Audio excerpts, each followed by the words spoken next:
warahmatullahi wabarakatuh. Apa kabar pemirsa? Anda kembali menyaksikan Dialog Malam bersama saya, Sandra Andriani.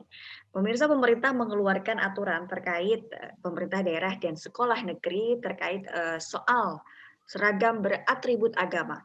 Aturan yang tercantum dalam surat keputusan bersama 3 menteri itu menyatakan Pemda ataupun sekolah tidak diperbolehkan untuk mewajibkan atau melarang murid mengenakan seragam beratribut agama.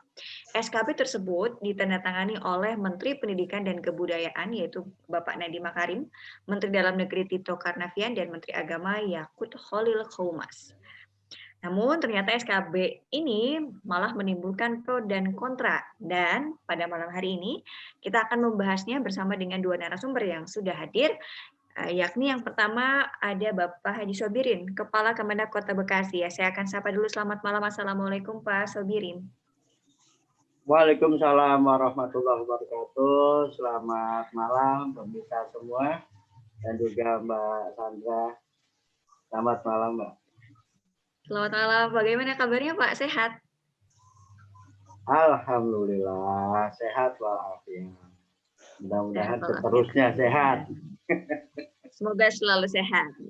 Amin. Oke, yang kedua juga sudah hadir di tengah-tengah kita semua, yaitu Pak Chandra Purnairawan selaku Ketua Eksekutif Nasional BPH Komunitas Sarjana Hukum Muslim Indonesia. Selamat malam, Pak Chandra. Waalaikumsalam warahmatullahi wabarakatuh.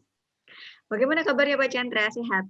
Alhamdulillah sehat, luar biasa, Allahu Akbar. Alhamdulillah. Semoga kita semua meskipun masih dalam kondisi pandemi ini tapi selalu diberikan kesehatan oleh Allah Subhanahu wa taala. Amin, amin, insyaallah. Amin. Baik, terkait dengan tema kita pada malam hari ini, Pak Sobirin dan juga Pak Chandra, saya ingin ke Pak Chandra dulu, Pak. Bagaimana nih SKP 3 Menteri? Ini tentu menuai pro dan kontra. Bagaimana tanggapan Anda? Ya, yang pertama saya sangat sayangkan sekali keluarnya SKB ini. Kenapa begitu? Karena saat ini bahwa di tengah kondisi corona, kan siswa itu banyak yang tidak masuk sekolah begitu ya.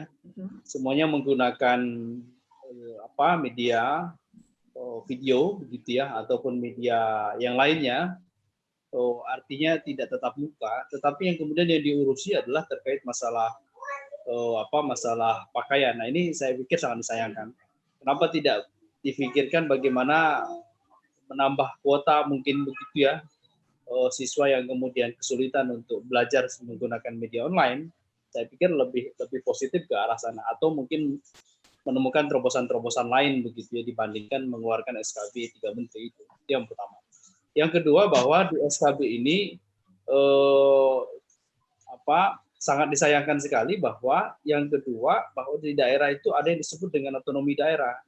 Otonomi daerah dalam arti bahwa dalam pendidikan itu ada muatan-muatan lokal begitu ya, muatan-muatan budaya lokal yang kemudian dihidupkan di situ. Nah, muatan budaya lokal tentu setiap daerah masing-masing berbeda. Untuk daerah wilayah Sumatera mungkin bagian barat itu budaya lokalnya lebih kental Islam mungkin begitu ya, sehingga kemudian yang diterapkan dalam praktek sehari-hari adalah budaya yang kemudian ada nilai-nilai spiritual Islamnya. Sementara untuk di daerah-daerah sebelah timur mungkin begitu, tentu berbeda dengan apa yang terjadi di daerah Padang tadi. Nah, setiap daerah itu mestinya diberikan keleluasaan untuk mengatur hal-hal yang demikian selama kurikulumnya kemudian tidak berubah. Nah, ini kurikulumnya sudah digaris bawah, yang sudah ditetapkan dari pusat itu tidak berubah. Nah, ini yang perlu kita garis bawahi. Yang ketiga, okelah kalau memang SKB ini mau kita terapkan, tetapi SKB ini kalau mau diterapkan tidak boleh berlaku diskriminatif, tidak boleh berlaku intoleran. Kenapa begitu? Karena di daerah-daerah timur misalnya begitu ya, yang wilayahnya di situ Islam sebagai minoritas, tentu harus diperbolehkan menggunakan pakaian yang kemudian memiliki ciri khas keagamaan, mestinya itu. Nah, kalau ada yang kemudian melarang pada wilayah-wilayah minoritas Islam, tentu saya pikir harus ditindak itu hal-hal yang demikian. Kalau memang kita mau tetap konsisten begitu ya dalam penggunaan itu. Nah, yang keempat, kalau mau tetap dilaksanakan SKB 3 Menteri ini pada sekolah-sekolah yang mayoritas Muslim, ada solusi lain yang saya pikir harus dilakukan oleh guru-guru agama, yaitu menjelaskan jilbab itu dalam konteks agama, bahwa jilbab itu adalah perintah agama, jilbab itu hukumnya begini, bentuknya seperti ini, menutup aurat dan seterusnya dan seterusnya. Saya pikir yang kemudian dijelaskan lagi bahwa menutup aurat adalah perintah dari agama, Allah akan tanya, nah, misalnya begitu. Saya pikir lebih ke arah sana nanti kalau misalkan tetap pemerintah melarang penggunaan melarang mewajibkan hal demikian. Yang kemudian yang kelima adalah ini menjadi pertanyaan besar, bagaimana sekolah swasta yang sudah ada ciri-ciri khas keagamaan begitu, sekolah Islam misalnya madrasah aliyah begitu atau sekolah Islam terpadu begitu. Nah ini saya pikir mestinya SKB ini dikecualikan terhadap sekolah-sekolah yang demikian. Demikian. Terima kasih. Oke, saya ke Pak Sobirin dulu. Pak Sobirin, Kementerian Agama juga menjadi salah satu yang ikut andil dalam keluarnya SKP 3 Menteri tersebut. Bagaimana pendapat Anda? Ya, menurut saya ini kebijakan yang sangat tepat diambil oleh pemerintah. Karena kita menyadari betul bahwa kemajuan suatu negara itu tidak lepas dari SDM yang dimiliki negara tersebut. Dan pengembangan SDM itu dapurnya adalah pendidikan. Kemudian kita merujuk kepada Undang-Undang Nomor 20 tahun 2003 tentang Sistem Pendidikan Nasional. Di situ ada pasal bahwa pemerintah mengusahakan dan menyelenggarakan satu sistem pendidikan nasional. Jadi menurut saya pendidikan tentu harus disesuaikan dengan dinamika yang ada di masyarakat. Kemudian juga isu-isu pendidikan diharapkan bisa mampu menjawab isu-isu sentral yang sedang berkembang saat ini. Benar, isu COVID itu menjadi isu sentral yang merebak saat ini, tapi isu kerukunan juga ini menjadi hal yang sangat penting. Gitu. Makanya dengan keluarnya SKB 3 Menteri ini sesuai dengan amanat Undang-Undang Dasar 1945 bahwa setiap warga negara ya berhak untuk beribadah dan menjalankan ajaran agamanya masing-masing.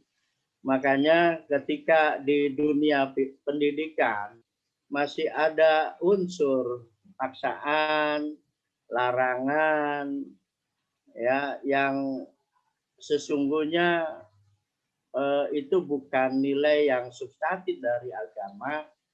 Kita khawatir juga, Mbak. Kita khawatir juga ke depan generasi kita ini akan menjadi generasi yang katakanlah jauh dari toleransi, saling mencintai, saling menyayangi dan lain sebagainya. Jadi menurut saya terbitnya SKB 3 Menteri yang ditandatangani oleh 3 Menteri ini sebuah keharusan dan sebuah tuntutan dalam rangka menyiapkan generasi bangsa yang rajin menebar cinta, kasih sayang, gitu kan ya, dan toleran terhadap sesama, gitu. Jadi apakah dengan tidak mengenakan seragam beratribut agama ini merupakan salah satu bentuk toleransi, Pak Sobirin? Persoalannya bukan penggunaannya. Ini kebijakan dari pihak pemerintah ataupun sekolahnya. Ketika ada kebijakan yang mewajibkan katakanlah kepada siswa, pendidik, dan tenaga kependidikan untuk memakai satu seragam atau atribut yang berkhaskan satu agama, sementara di lembaga itu ada saudara-saudara kita yang juga beragama lain, ya menurut saya saya sangat setuju adanya SKB ini, sehingga tidak mewajibkan, tidak memaksakan kayak gitu terhadap siswa, kemudian pendidik dan tenaga kependidikan yang ada di sekolah tersebut, Mbak. Oke, sebelum dibahas lebih jauh lagi, Pak, sebetulnya isi SKB ini yang paling krusial itu apa, Pak, sebetulnya?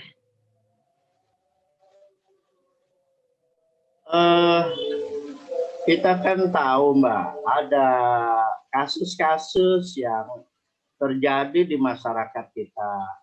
Di sebuah lembaga pendidikan, seorang siswa minoritas kemudian seakan-akan dipaksa untuk memakai seragam atau atribut tertentu. Itu yang sangat krusial. Kemudian kalau ini dibiarkan, saya khawatir akan terjadi dan memicu terjadinya konflik horizontal. Kemudian lembaga pendidikan sebagai dapur yang menyiapkan anak didik menjadi manusia yang unggul, yang berakhlak mulia. Berakhlak mulia itu kan maknanya ada 3 dimensi, Pak.